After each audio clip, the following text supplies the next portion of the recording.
ago, 5 years ago.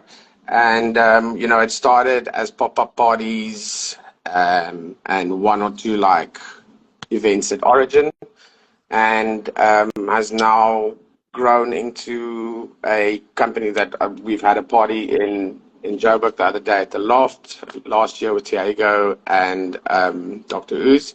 And, now we're in a position where we've got the weekly at Origin since the beginning of February, and that's been going really, really, really well. So in a nutshell, that's why Melota Curates is about. In your perspective, what makes a great brand? Three things that you think that makes a great brand. For those who want to, for those who are thinking of making a brand, if that makes sense. Yeah. So I'd say, ask yourself why you're creating this brand. What's the need that you're fulfilling? What's the gap that you're plugging? What's the gap in the market that you are filling? Look around you in your immediate surroundings. Are you being unique? Are you being derivative of something that already exists? And let me elaborate on that, because let's put it this way, in easy terms. Like, if I were living in Joburg or Cape Town, Melota Curates would not exist, because there's so many great things going on there already. Why? But in Durban, it exists because of the gap and the need for it, because there's nothing like it. So, those are good questions to ask. Like, why are you doing it? What's the gap that you're filling? I'm not being original or derivative. My other question to you is, what legacy would you like to leave in the music scene? Well, in general, I saw an interview with Kerry Chandler the other day. He's like a big hero of mine, and he was asked the same question, and what he said was not at all actually musical. It was, when people speak about him and bring his name up, he doesn't want anyone ever to go, "Oh, Kerry, what an ass." He wants to be remembered as the nice guy, the good guy, the guy that made it happen for others, unconditionally. And I think that's a great legacy to leave, other than the music. And that, I think, is something that I've kind of tried to do throughout my career as well. Locally, I'd like to be remembered as someone who contributed to the resurrection of Durban's techno and house and underground scene. Other than the music. My other question to you is, how do you maintain the flavor, because you have been in the industry for quite a while? So how do you maintain the uniqueness, if that makes sense? Okay, I'd say, when it comes to DJs who've been playing for a considerable amount of time, decades, you get two kinds, right? In my opinion, you get your selectors, who's got libraries and libraries and libraries of music, and they draw from those libraries and they play timeless music. And I can name a few names, but I think we all know a few of those. And then you get futurists, people who just look to the future, who's playing only new things. And I'd say that I'm a little bit of a mix of both, maybe a little bit more of a futurist than a selector. But I think if you kind of ride that wave, or walk that line between the two of those that I mentioned, you'll keep it fresh. I also listen to a wide variety of music other than electronic music, and that has always influenced me throughout the years. And I guess just incessant, consistent, like almost obsessive digging every day. So almost not a day that goes past that I don't dig for music. My other question to you is, in your perspective, what makes a great artist? Like, what makes the full package? Like you can put it in 3 parts if you like. Um, well, nowadays, if you're not an A-list international or like a really, really big South African artist, you have to be everything. You have to be your own booking agent, PR, stylist, travel agent, sometimes graphic designer, manager, before it even gets to the music. So with today's like global village and everything is accessible and instant, you have to kind of be that, all of that. And that's unfortunately, I think, how it is these days. We can't all afford to have a manager tours with us or travel agent that books our flights. So you have to be all those things, and you have to be smart about it. You have to be streetwise about it. So I think if you drop the ball on any of those things, then you kind of you can get in trouble in this industry. And I also think, and I also think, like you have to also have that self-belief in yourself. 100%. Confidence is key in everything that you do, especially in this industry. I'm not saying you have to be big-headed about it or anything like that, but you have to believe in yourself and walk in there knowing that you're going to destroy it, but don't tell anyone. Just think it. Have that mentality and have that mindset. Yeah. And also people who help you grow.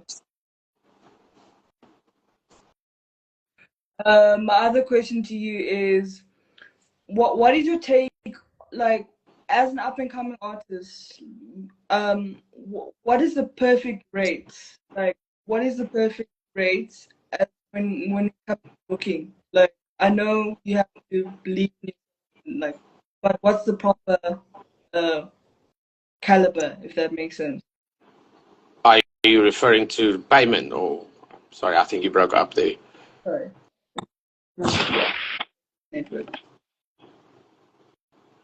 Are you talking about the right to play? Yes. Oh wow. Okay. I can't say. It's different for everyone. Some people say don't play for free. Some people say play for free in the beginning.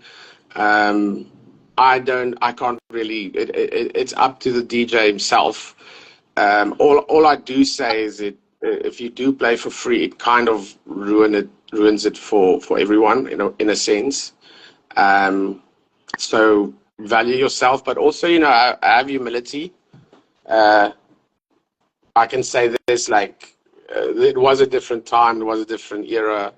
But when I was starting at 16, 17, 18 years old, I spent a good 3-4 years in the bedroom going out to clubs and seeing people play. But I spent about 4 years in the bedroom just practicing and honing my skills. Because at the end of the day, you are giving a service, and that service needs to be top caliber. So when you are ready, charge. My advice until then, stay in the bedroom. Perfect. That was the perfect answer. Question to you is, in your perspective, growing up, what sounds do you listen to that helped you develop as an artist? Yeah, cool. That's a great question. I love that. So I grew up in a very musical family. Musical in the sense that not playing instruments, but a lot of music in the house. My dad was like psychedelic rock fanatic, 70s psychedelic rock, The Doors, stuff like that. And he had quite an extensive record collection. So that was my first contact with music and records. And, after that, I guess a big influence would be 90s hip hop. I grew up playing basketball at school, also a little bit at varsity. In the 90s and early 2000s, so smack bang in that golden era of hip hop. I still listen to a lot of that, and if you listen to my music, you can hear a lot of that influence, a lot of vocals, a lot of hip hop samples. And then at about 16, 17, progressive house.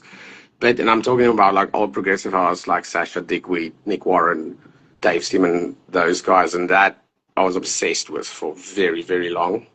And but more recently, the early Toy residents were a huge influence growing up, or not grow well, not growing up, but like looking from Bloom, looking into Joburg, going to a lot of the parties.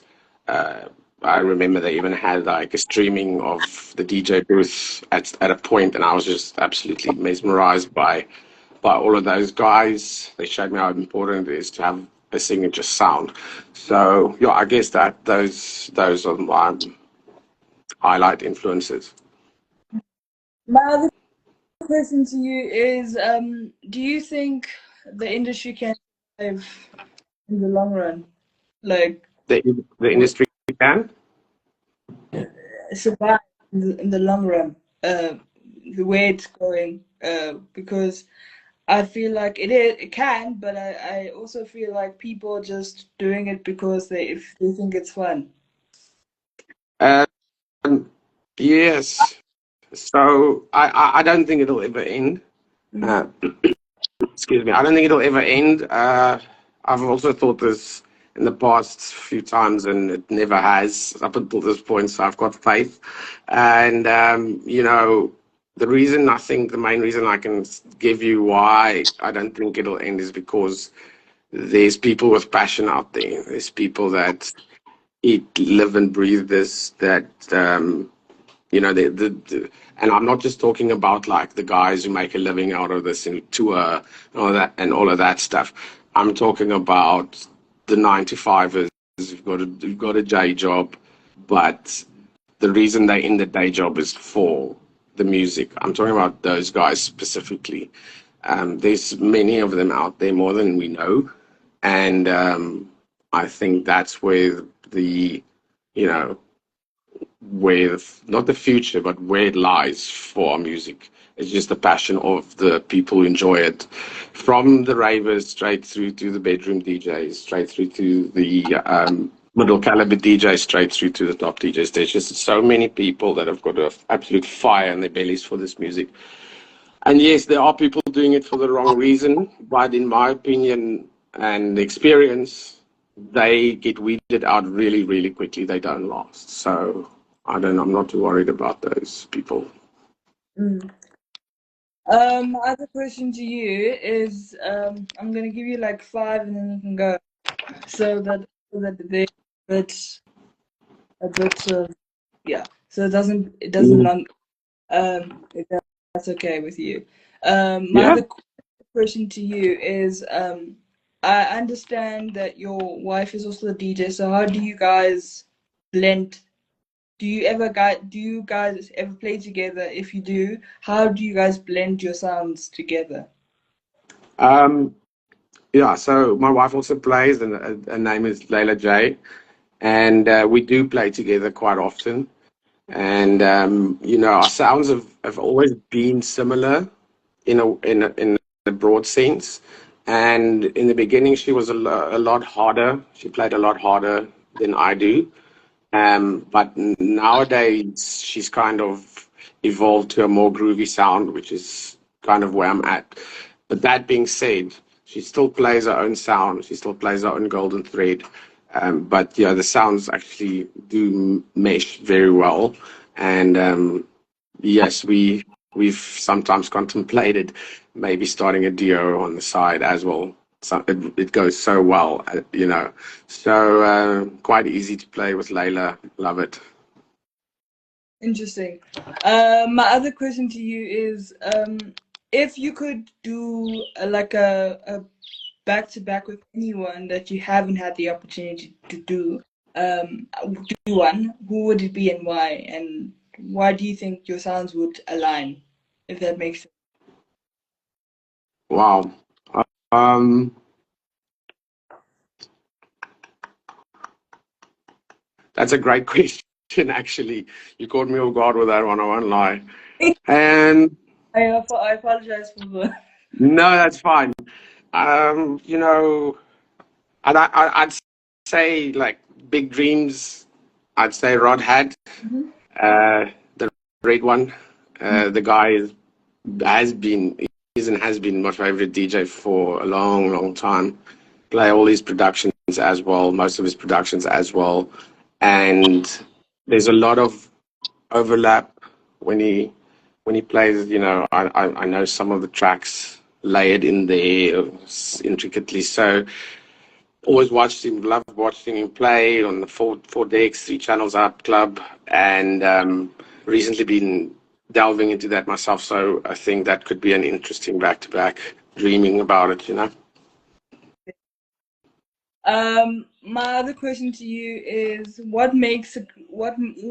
your perspective, if you like, I know you curate an event. So what is your process like when you do that? When you do so? Um, I guess we can talk about Origin a little bit more because that's what currently is the focus. Um, we have a floor now weekly, the forest floor in the middle, and my approach to that is I've got, I think, 12, 13 DJs, including myself, local Durban DJs, that I rotate through the month. And, you know, these are, it's a really cool thing that's happened because up until recently, there wasn't actually any backing for techno at Origin. That has changed now, obviously. And these guys who are on this list, some of them made their debut at Origin this past run of weeks at the party. You know, they've never played at the club because they've just been overlooked in Durban. And that, you know, that's kind of what I'm trying to change, what we're trying to change with this floor. But I guess the interesting part that I'm getting to grips with now, having a weekly, is just having everybody rotate around in different spots through the month. That's something I'm still juggling a bit. But other than that, it's almost like playing DJs like tunes in your set. You have to position them in the right place for the night to make sure the night works. And that being said, congratulations to everybody in the team. They've all played really, really well this past month. And if you're in Durban, ever in Durban, come check it out. We're there on Saturdays. Uh, Talking about a team, right? Talking about a team. So how did you make the team? How did you think that? How did you pick the people that you're gonna be like, I'm gonna work with this person. Because this person has the right values that I'm looking for my brand. If that makes sense.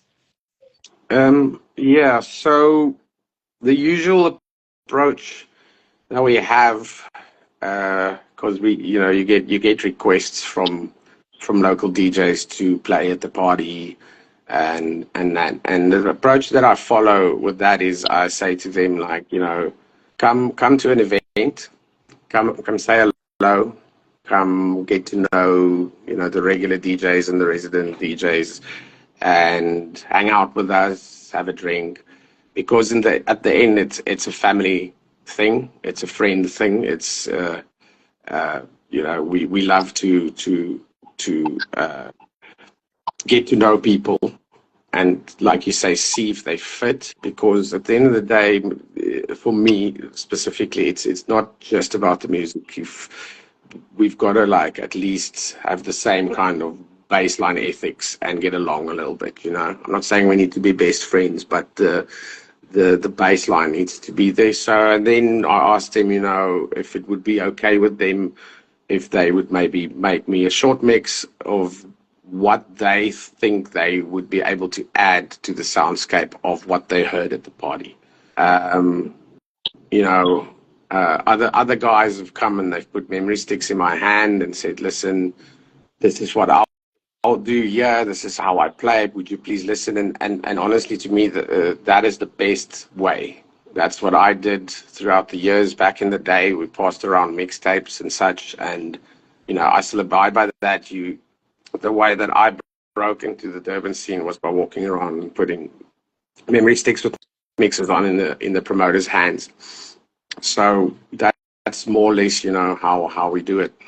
And there are two things I want to add, right? Mm. One, I think the one thing, like you said you go around with your memory sticks and go to the promoter themselves.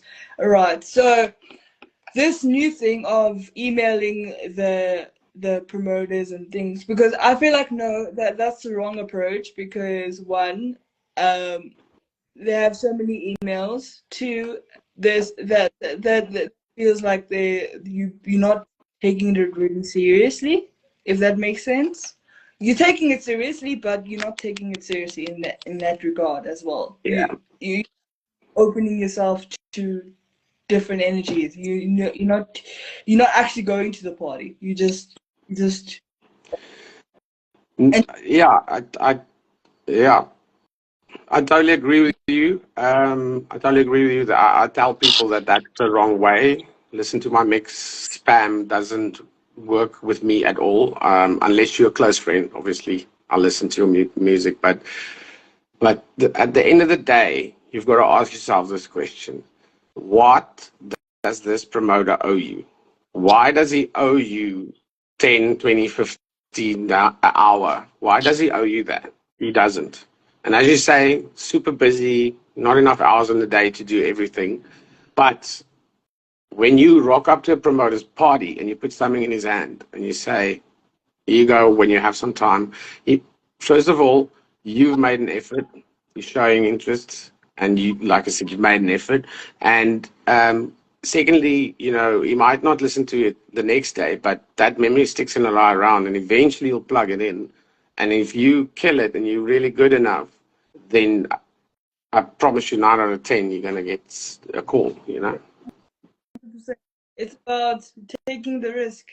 So it's about taking the risk, and these up and coming artists don't want to take the risk. They just want to get the opportunity right away.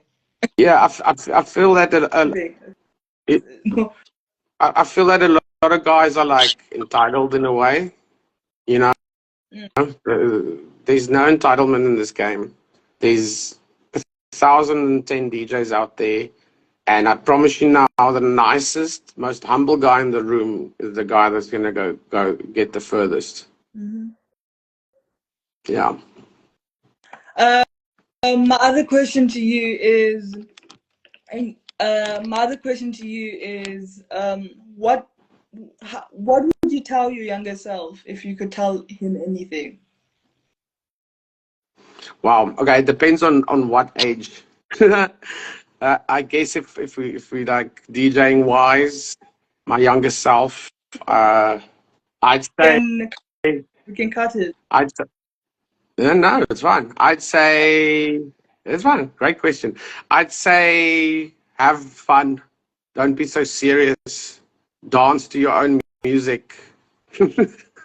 Because I was a few years into my DJ career, like 4 or 5 years into my DJ career, and I was just a very stoic DJ and a good friend and a very prominent DJ, South African DJ at that point came up to me and he said to me, I was playing an after party and he came to me and he said, are you enjoying your music? And I'm like, yeah. And he's like, well, it doesn't look like it. Why must we dance to your music if you're not dancing to your own music? And that is something that's kind of stuck with me. So if I could go back 5 years prior to that and say, listen, just dance, have fun, I'd do that. And don't get me wrong, like there's nothing wrong with being stoic and serious. But for me, that message hit home all those years ago. Yeah, so I guess that would be it. Um, and to add to that, I think also two things to add to that. I think one, don't be so hard on yourself. Two, it's not that serious. Three, just like you said, you enjoy yourself, but also, like as I always say, surround yourself with people that are actually gonna give you advice that are actually gonna help you grow. Like I always, because it's you can get as much advice you want, but you must get the right one, because some advice is not the right advice for you and the energy that you want to go at the time. If that makes For sense. sure. No, it does. It does. And I guess to add to that, what you've just said, I learned very late in my life that just because that you are a good person, and I'm sorry, just because you could play great music doesn't make you a good person. Oh, That that's something I learned very late in my life, and it caused quite a bit of hardship and heartache through the years. But that is a blind spot I had in DJing and in life for a long time, and that's just some. I think that's something people need to keep in mind. Just because you play great music doesn't make you a cool person. Uh, that's really good to hear, because I feel like people underestimate how important being humble and being nice to people, not because you want something from them, just be just being a genuine nice person Yeah, won't lead will lead you to something great. You see, being yeah. nice will lead you to something great. Um, my other question to you is, in your perspective, if you could, if you were offered the opportunity to play at any place, whether it's a local venue or international venue, where would it be, and why would it be that place, if that makes sense? Um, let's go international. Okay. Yeah, let's go international because I'm a big dreamer, you can tell. But number one would obviously be the techno mecca, the institution Berghain. I'd love to. Obviously, any techno DJ ask them that, they'll say Berghain number one. Um, then Fabric in London, which is Mm-hmm. an amazing, amazing club that's been open for forever. Really, really, really cool music policy run by Craig Richards. And then thirdly, the club isn't open anymore, but it was voted by most techno DJs as the club in the world with the best sound system for techno, and that's the Block in Tel Aviv. Um, Lucky enough to have been to the last two. I haven't been to Berghain. But I can tell you now that they weren't wrong about the Block sound system. It was a monstrosity, and I would have loved to have played some music on that floor. Mm. Um, my other question to you is, how important is sound? Because I feel like people don't understand when they like, I know we didn't discuss, but I think sound is important when it comes to how you play, and how, like in CDJs, but and also how you regarding in events, like regards to events as well, because having the right sound is important, but having making sure the sound that you put on your CDJ is also important, if that makes sense. Or am I? Mm. No, I get it. I get what you're saying. So I, I believe, yeah, I think it's DBS one who said that the sound system must be the main attraction. Yeah, it's the wall. I think that's his like pitch for the wall of sound. Sound system should be the main attraction, and you know, in these clubs that I also mentioned now, especially the Block, that is the case. People went to literally. Some people just went to hear the sound system, and certain certain frequencies in music don't translate if the sound isn't of a certain caliber.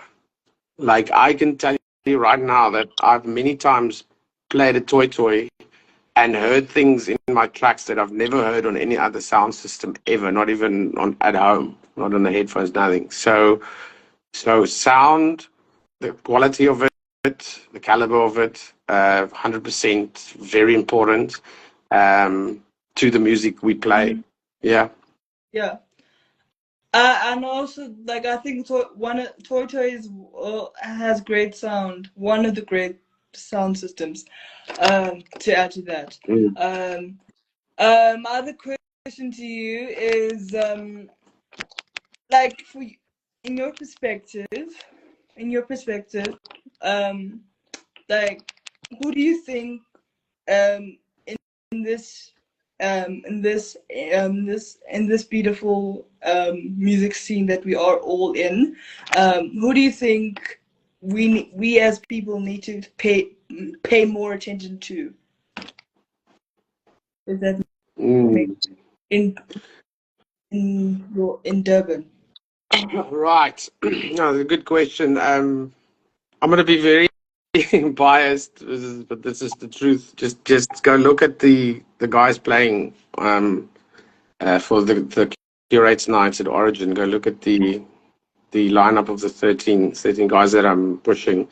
You know, a lot of young guys, some older guys, but all super talented, all very varied taste in music. You know, all close friends, personal friends, and you know, up until recently, most of them were only playing in my lounge for me and my friends. You know, very underrated DJs, very unknown DJs, but trust me, skills are there. Um, my second to last question to you is, do you think age matters when it comes to wanting to start your passion in DJing? Do you think age matters or age plays a part? Absolutely not. Um, you know, from a young perspective, uh, there's DJs out there as young as 5, 6, like literally mixing really well. You know, and then on the older side, there's it's not like it's you know a physical sport. Sometimes it is if you rave really hard, but it's not like it's a physical sport. You can DJ up until I guess your deathbed almost, you know. So I don't think age plays a difference in any way, shape, or form. There are really, really young DJs, and I'm even talking about right here in Durban, that have blown me away with their maturity in music and life in general, you know. And then there's people who started DJing later in life who also just picked it up and have a great sound. So, however old you are, you know, if you feel that you've got a great music taste and you feel like you want to try and do this, totally go for it because mixing two records together is not DJing. That's just a means to an end. If you've got a great ear for music, then definitely go for it, I'd say. Um, when you say putting two tracks together is not DJing, what is DJing for you? DJing is having the ear. DJing is having your own sound. Essentially, what you want is that when someone walks into a room at a club and they don't see the DJ and they listen to the music, they need to be able to go, that's low tech, without a doubt. You need to have your golden thread. You need to be able to read a crowd. That, to me, is DJing. Like, mixing records is a craft in itself as well, but that's something that can be taught. Reading a crowd and selecting music and having a ear and a golden thread, that is something that can't be taught. That is something that you learn, and that is something that you have a talent for.